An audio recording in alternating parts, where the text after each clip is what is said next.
All right, let's move on. So Megyn Kelly accuses NBC Universal of double standard after Robert Downey Jr. defends acting in blackface. Now, we touched on this story A few weeks back. last week. Last week? Last It week. is last week. It was last week. We touched on the story last week. 2 episode thing. I know, it feels like it's 2 episodes because it was 2 episodes, but it was technically last week.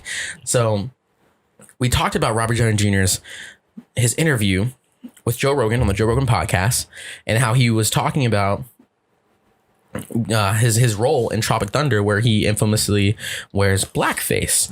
Now, former talk show host Megyn Kelly responded to this interview in these words from RDJ in a tweet suggesting that NBC Universal gave him a free pass while she was canceled by the company for comments previously made defending blackface, because she had made comments on like her, the show talking about how when she was younger, it was okay to do it as long as you were playing a character to do blackface or whiteface. And then her show ended up getting canceled sometime soon after that. And everyone just canceled her online, basically. So some Twitter users criticized Kelly, pointing out that the movie was a parody while her comments were serious, while others agreed that she was treated unfairly. I don't know, man. I think that this girl I shouldn't say this girl, I'm sorry. Megyn Kelly's opinion is a bit jaded. I feel like her viewpoint is a bit jaded. Like, it seems like she wants to pull double standard, and try to cry out that it's like that it's a sexism thing maybe. But I don't think that it is. I think that the context in these situations do matter. Right. And it was clear to anyone who actually watched the film Tropic Thunder that obviously it was satirical in nature, and he did it to show that, and also to just show, like, just kind of like pull up the veil on over the whole thought process of actors, being kind of, I don't know, stunted by what they can and can't do in terms of what roles they can play, which is something that even ScarJo has said recently. And we talked about that in another podcast where she was under fire for people, her comments about saying that an actor could play, anyone, like an actor could be a tree. And people were saying, well, that's not letting representation, people be represented, like, I guess, I don't know, fairly or what have you. And I have this kind of somewhat argument with my girlfriend a lot, because she's definitely one for representation. And I try to tell her I am too. And we are too. Yes. And when it comes to films, but what we don't want is we don't want people to shit on Scarlett Johansson if she wants to play a trans character and if she was casted over someone who is actually trans. Yeah. Because my hope and my thought is that at the end of the day, the director and the casting director chose ScarJo based on her performance, not based on her anatomy or her how she feels, who she believes that she is. And I'm trying my best not to offend anybody. Right. But that's what I believe. I believe that I want to believe that the directors are making these decisions wisely. So if she deserves the role, she deserves the role. And if someone who actually is trans deserves the role. But bringing it back to the RDJ interview and Megyn Kelly, I feel like obviously, and they said Ben Stiller was like the head at this project. Ben Stiller was like the director and everything and then I'm pretty sure they're one of the writers of Tropic Thunder. So I'm sure he had to have, known that there was going to be some sort of pushback and backlash for a white person portraying a black person in a movie. And obviously Robert Downey Jr. felt the same way. But the thing was that everyone on this project knew what the character was. I feel like people are mad at Robert Downey Jr. when really you should be mad at the character, but in all actuality, you should be mad at no one.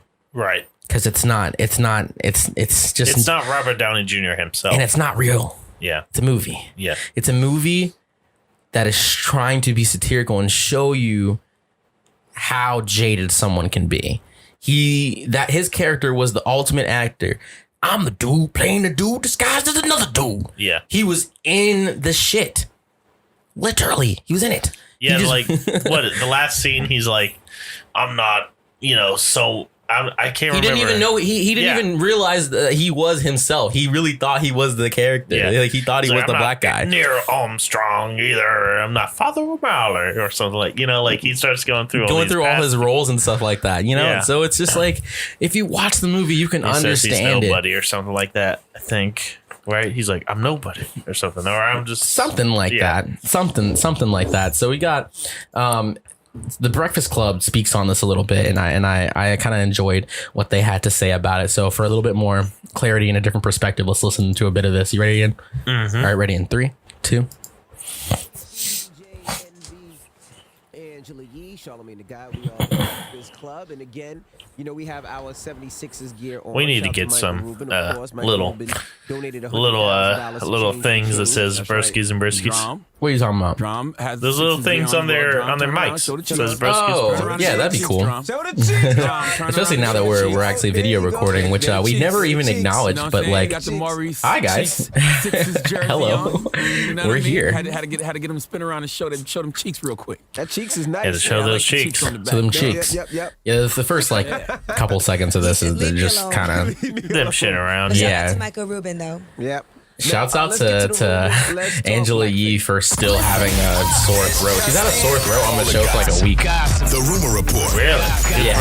Angela Yee. Maybe even longer than that. I feel like it was since they came back from break. You know what in that the new year. is? Now, as you guys Good know, work Robert Downey ethic. Jr. did wear I thought you were gonna say the blackface in movie coronavirus. Tropic Oh, Thunder. no. And he recently went on the Joe Rogan Okay, wait, here we go. Experience podcast, and he said that he doesn't regret doing that. Now, here was his initial thinking. I thought, yeah, I'll do that, and I'll do that after Iron Man. And then I started thinking, this is a terrible idea. Wait a minute. And then I thought, well, hold on, dude. Get real here. Where is your heart? And my heart is, I get to be black for a summer in my mind. So there's something in it for me. The other thing is I get to hold up to nature the insane self-involved hypocrisy of artists and what they think they're allowed to do on occasion. Just my opinion. I listened to that whole interview because I listened to Joe Rogan podcast, and I don't know if he should regret it. You know what I mean? It was a role that he chose to do. He knew exactly what he was doing. He made a choice. I don't know if he should regret it.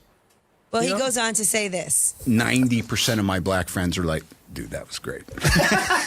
What about the other 10%?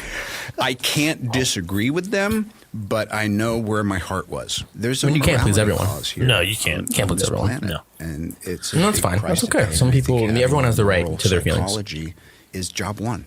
So sometimes you just got to go, yeah, I effed up. Again, not in my defense, but Tropic Thunder was about how wrong that is. Yes. So I take exception. So, yes, he's right. It did spark a conversation at the least, and it was about why it's inappropriate to be wearing blackface. So in order to do that, he had to wear his blackface. Yeah, and I remember seeing Tropic Thunder back in the day. I didn't even know that he was playing a black person. I'm with him on that. When I was a kid I had no and idea I saw that movie for the first time, be playing a black person. I thought just like Charlamagne says, I thought he just was a dude with an obnoxious tan. Because you ever see that? You see that sometimes. There's some white people that like will just overly tan themselves or overly bronze themselves, and it kind of looked like that, So I was just like, oh, interesting. Okay. Yeah. Yeah. I remember seeing it I actually saw it with my mom. Oh, and really? My friend. Yeah. And I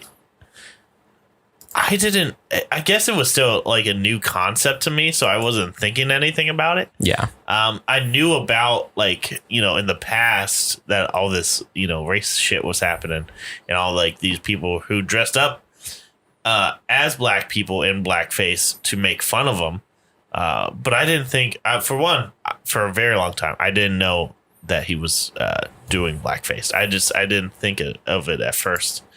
But then I sat there and thought about it. I was like, oh, yeah, yeah, he did do blackface.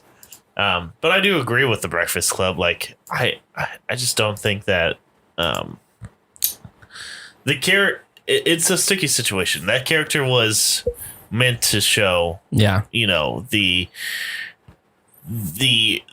like what he said was hypocrisy of some actors, and I guess also kind of in a sense Scarlett Johansson to an extent, but I don't know. It's just a weird thing. I don't think that he did anything wrong with it. No. But yeah, if we're going back off of what Megyn Kelly said, I don't know. It's just a weird situation that everybody gets put in if they did it. You know what I mean? Or if they were used to it. And I think society now is not very used to it, or that they were used to it, and that they're like saying like this needs to stop. You know what I mean? And maybe that was the first instance of showing like this needs to stop. You know what I mean? Tropic Thunder, that came out in 2007, 2008 or something like that. I think it might have been before that, or maybe earlier. But anyway, go ahead. Maybe that was the first instance where Robert Downey Jr. was like, okay, like I'm going to play this character to show you that this needs to stop. You know what I mean? Like, yeah. So, I don't think he was. At the end of the day, art is subjective, and you gotta subject, man. You gotta infer. You gotta interpret. You gotta dig deeper. You can't just see a film, see a trailer, and just go, "What? That's Iron Man wearing blackface. What the hell?" I literally had no connection that was Iron Man in the movie. I did not think that was him. Yeah, I was after they had a little skit on one of the award shows that Ben Stiller did with Jack Black and him. Mm-hmm.